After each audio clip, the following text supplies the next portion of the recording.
সেটাকে ভালো রাখা যায় আমরা জানি।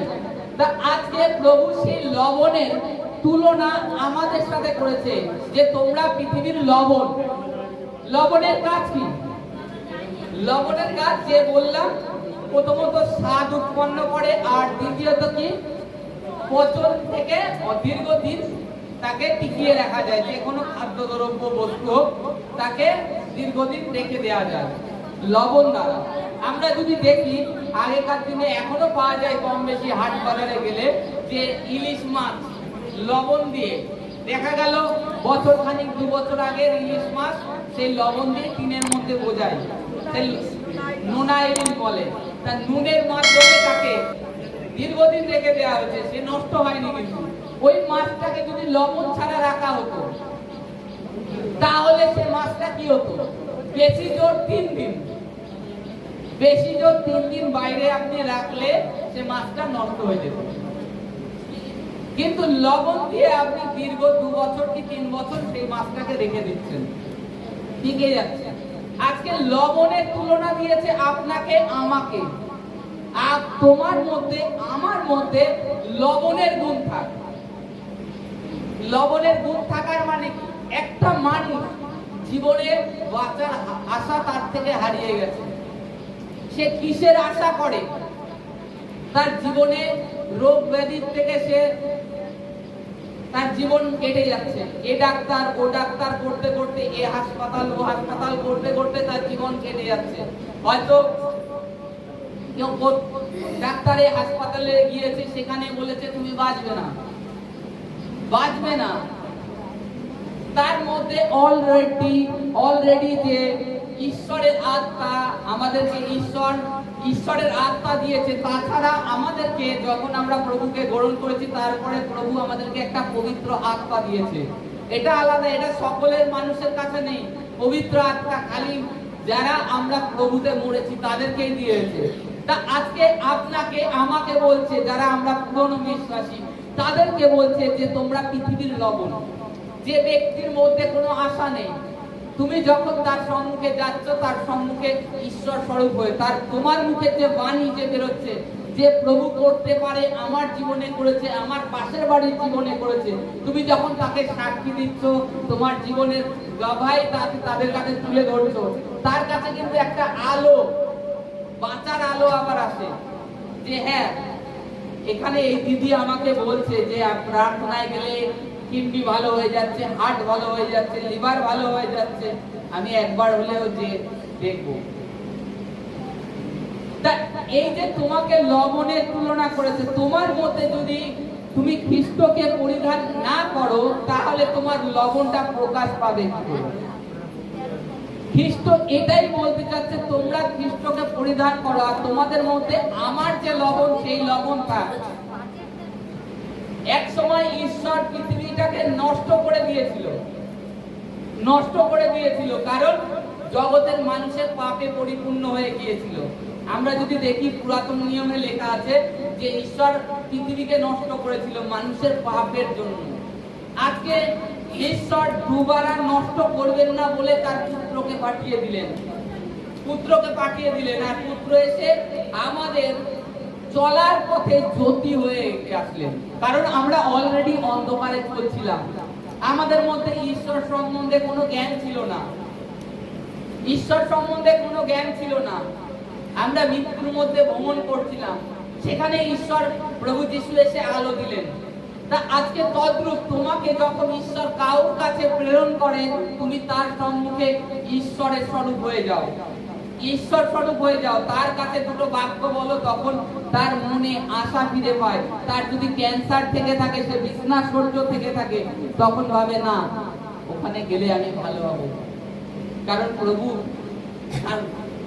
তার দাসকে পাঠিয়েছে। কিংবা এরকম বলে যে তুমি আমার কাছে ভগবান, তারা বলে। কারণ কি? তোমার মধ্যে সেই গুণটাকে ফলো করে। কি গুণ? ঈশ্বরীয় গুণকে ফলো করে, যে তোমার মধ্যে যে ঈশ্বরের এই গুণ আছে সেইটা সে ফলো করে। সে তোমাকে দেখে না কিন্তু যে তুমি আমার সম্মুখে ঈশ্বর হয়ে এসছো।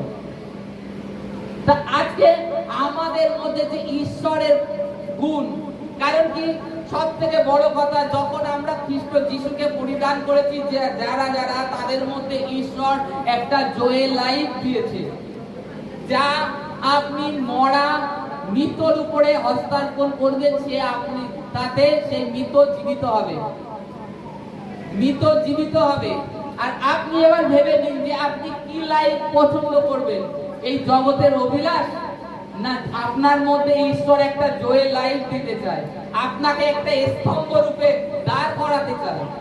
ঈশ্বর আপনাকে একটা স্তম্ভ, মানে একটা পিলিয়ার স্বরূপ আপনাকে দাঁড় করাতে চায়। একটা বিল্ডিং এর একটা পিলিয়ার থাকে, হয়তো সেই মিডিল বরাবর পিলিয়ার আপনাকে তৈরি করতে চায়।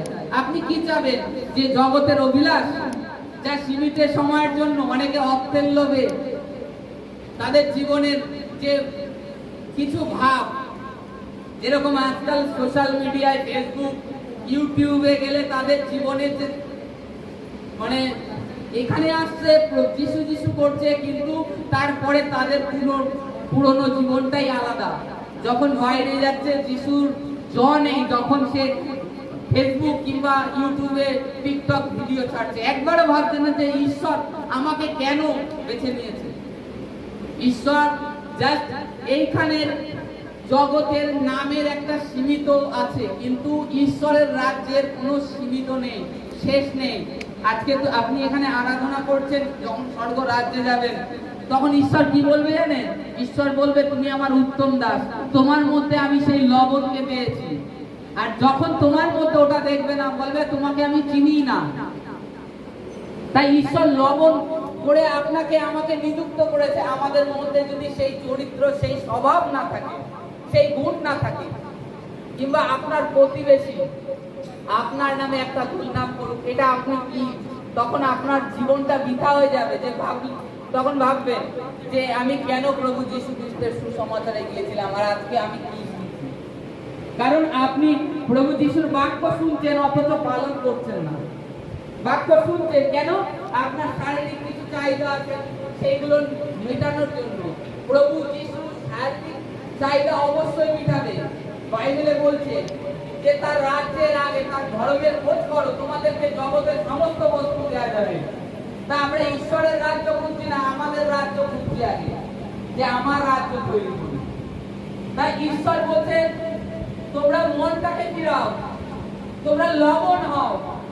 তোমাদের লবণ তাতে কি একজন পচনশীল মানুষকে বাঁচাতে পারে, কিংবা একটা খাদ্যের যে মিষ্টি তালিকা যুক্ত করে যে লবণ স্বাদ করে তা করে, কিংবা লবণের মধ্যে আবার যদি কোনো খাদ্যে আপনি যদি লবণ কম দিয়ে দেন, তাতে কিন্তু টেস্ট হয় না। কেউ খেয়ে বলে লবণ হয়নি। নুন লবণ সঠিক চাই, তা আজকে সেই লবণের সমতুল্য করেছে। আর লবণের যদি স্বাদ না থাকে, তার কি হয়? যে কোনো তরকারিতে আপনি নুন কম দিয়ে দিয়েছেন, এবার কেউ পাতে দিলে বললে তরকারিতে নুন হয়নি, এ খাওয়া যাবে না, কি হয়, ফেলে দিও। তদ্রূপ যখন আপনার মধ্যে গুণ না থাকবে, লবণের ঈশ্বর স্বর্গের থেকে ফেলে দেবে। এটা একটা উদাহরণ দিয়েছে যে লোকেও এইরূপ, লবণ যখন তার স্বাদ না থাকে, লবণের যে গুণ না থাকে, সে কি করে? ফেলে দেয় বাড়ির থেকে, যে এর কোনো লবণের কোনো গুণ নেই, একে ফেলে দাও, রাস্তায় ফেলে দাও, লোকে পাড়িয়ে চলে যাক। এটা উদাহরণ কি? তোমাদেরকেও এইরূপ ফেলে দেওয়া হবে। তোমার মধ্যে যে গুণটা, সেটা যদি প্রকাশ না পায়, তোমার মধ্যে কি গুণ? তোমার ঈশ্বরের গুণ যেন প্রকাশ পায়। আমাদের ঈশ্বর প্রভু যীশু খ্রিস্টের স্বভাব কি? নম্র, ভদ্র। তাকে যখন ক্রুশে মারা হচ্ছে, তখন হাতুড়িতে মানে যখন পেয়ে বিদ্ধ করা হচ্ছে, তখনও বলছে পিতা, তার লাগছে। কিন্তু একটা মানুষকে যদি আমরা সামথিং, আমাদের কাউর হাতে পায়ে পেরেক ফুটেছে কিনা জানি না, কাউর ফুটেছে যে পেরেক আপনার হাতে কিংবা পায়ে, তখন পেরেকটা এমনি একটা সরু পেরেক যদি ফোটে আচমকা ভাবে, তখন কেমন লাগে? আর যখন আপনাকে জেনে শুনে আপনি দেখতে পাচ্ছেন এই পেরেক, এই গজাল আমাকে মারবে, তখন তার কতটা লাগছিল। তখন তা সত্ত্বেও প্রভু কি বলছে ক্রুশে থাকাকালীন? যে পিতা, এদেরকে ক্ষমা করো, এরা জানে না, এরা জানে না এরা কি করছে। আপনার মুখের থেকে, আমার মুখের থেকে এই বাণী বেরোবে না। কিন্তু আজকে যিশুকে জেনেছেন, আপনিও যিশুকে পরিধান করুন। আপনাকে কে গালাগালি দিচ্ছে, নিন্দা করছে, তাড়না করছে, পিতা এ জানে না, একে ক্ষমা করো, এর মন পরিবর্তন করো পিতা, এজন্য তোমার প্রতি ফেরে। এই রূপ যেন আমাদের প্রার্থনা হয়। আজকে প্রার্থনায় এসে যা কিছু শুনলেন, যা কিছু শিখলেন, তার বিপরীত যেন স্বভাব না হয়। লবণের যেন থাকে টেস্ট। তারপরে বলছে তোমরা জগতের দীপ্তি। দীপ্তি কথার অর্থ কি? এই যে লাইটটা জ্বলছে দেখতে পাচ্ছি, এই যে লাইটটা এই পিছনটাকে আলোকিত করেছে। এই লাইটটা যদি নিচে এই বেদিন এখানে লাগানো হতো, এই জায়গাটা কি আলোকিত হতো না? উঁচুয় লাগানো হয়েছে কারণ কি? পুরো বেদিটা আলোকিত করে। তা আজকে তোমাকে ঈশ্বর বেছে নিয়েছে, তুমি তোমার মধ্যে যে আলো দিয়েছে, পবিত্র আত্মার আলো, সেটাকে তুমি কি বাড়িতে নিয়ে গিয়ে গুপ্ত রাখবে? তোমাকে কি করবে? তুমি সব সময় যে উচ্চ স্থান আছে সেখানে সেটাকে রাখবে। আজকে এটাই বলছে ঈশ্বরের বাক্যে, যে তোমাদের মধ্যে ঈশ্বরীয় আলো দেওয়া হয়েছে, এই আলোটাও তুমি প্রকাশ করো উচ্চ স্থানে। তোমাদের দীপ্তির সমতুল্য করেছে, যাতে তোমার গ্রামবাসী তোমার দ্বারা আলোকিত হয়। তোমার দ্বারা তোমার গ্রামবাসী, আশপাশে যারা আছে দুই এক গ্রাম, তারা আলোকিত হয় তোমার বাক্যে।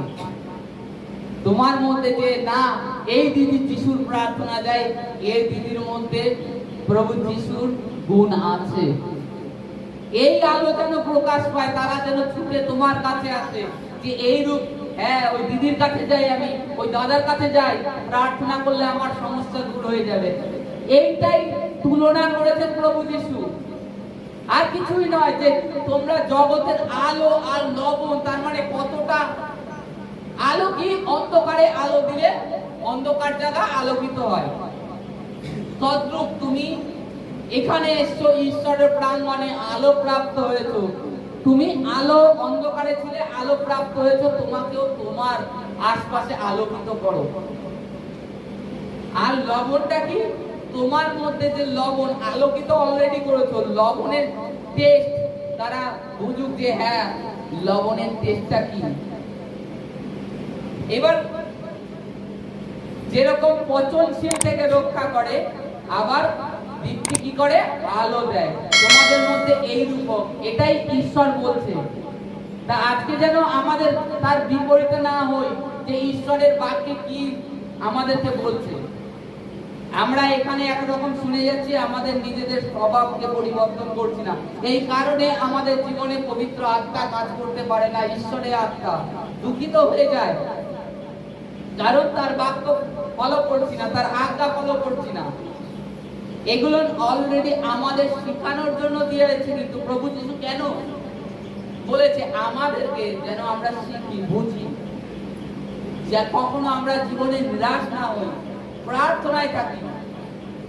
তা আজকে লবণ, যে লবণের কাজ হচ্ছে পচনশীল ক্রিয়া। আপনিও কোনো ব্যক্তি মৃত কিংবা অসুস্থ, পীড়িত, তাদের কাছে সেই কার্য, সেই লবণ হিসাবে নিযুক্ত হয়ে যান, তার জীবনে সেই রূপ কাজ করে।